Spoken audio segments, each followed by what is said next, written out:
કાંકરેજના રતનપુરા દુગાવાડા ખાતે બે આગેવાનો પર હુમલો, 3 સામે ગુનો।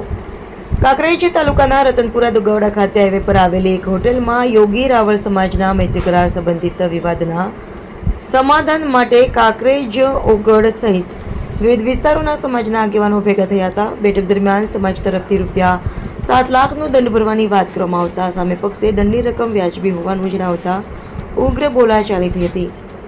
સમાધાન નિષ્ફળ જતા મામલો મારામારી સુધી પહોંચ્યો હતો। પોલીસ ફરિયાદ મુજબ બેઠક પૂર્ણ થયા બાદ બચ્ચુભાઈ કમશીભાઈ રાવળ અને પ્રહલાદભાઈ રાવળ ત્યાંથી નીકળતા હતા, ત્યારે વિષ્ણુભાઈ ઈશ્વરભાઈ રાવળ, પ્રહલાદભાઈ ઈશ્વરભાઈ રાવળ અને જયંતિભાઈ કમશીભાઈ રાવળે લોખંડની પાઇપ, ટોમ્બી અને લાકડી વડે હુમલો કર્યો હોવાની ફરિયાદ આક્ષેપ કરવામાં આવ્યો છે।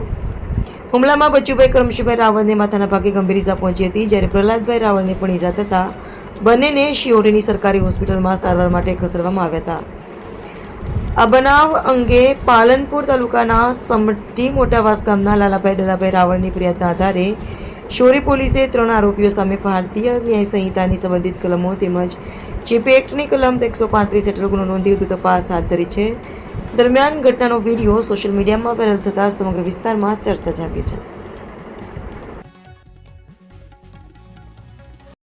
મારું નામ બચ્ચુભાઈ, સમાજ લેવલમાં અમે વાતા આવીને હુમલો કરીને છોડવા પડ્યા। કોણ હતા?